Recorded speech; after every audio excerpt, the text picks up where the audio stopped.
Despite a decline in oil prices, the state's accountant announced today we have more cash than many people expected. Comptroller Glenn Hegar looked at Texas' economic future and estimated how much money we have to spend during this session. Hegar came up with what he calls a cautiously optimistic $113 billion. That is up more than 20% from the last legislative session.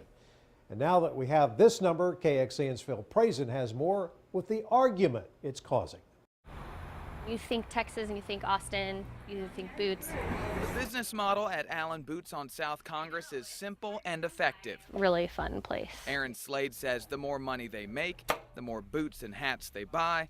That keeps a high stock for all the workers to make commission. The more they sell, the more they make, and we can pass along. It's a big chain reaction, which is a positive influence for everybody. Oh, if only running a state was that easy. Sales tax revenues have been higher than anticipated. Comptroller Glenn Hegar announced how much money we have this legislative session.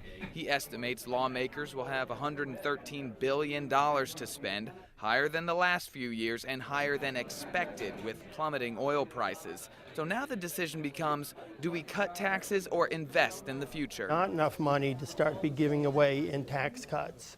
We have unmet needs, we have deferred maintenance and investments in a better future than we need to be making. But like so many things in Texas politics, someone who disagrees is just a few feet away. Plenty to work with, including an opportunity to do some tax cuts as well. What's the best way to keep a state and a business going? For Allen Boots, it's an easy answer. Yeah, definitely.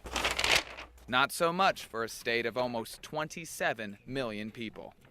Phil Prazen, KXAN News. Going in depth with how Comptroller Hegar reached that $113 billion mark, we start with what we have over from previous budgets. There's $7.5 billion in the rainy day fund. Then he expects to make more than $110 billion with assorted taxes and fees. $2.5 billion has to go directly to the rainy day fund, and another $2.5 goes directly to the state highway fund after voters approved Proposition 1 last November. It all adds up to $113 billion available for lawmakers as the budget battles begin.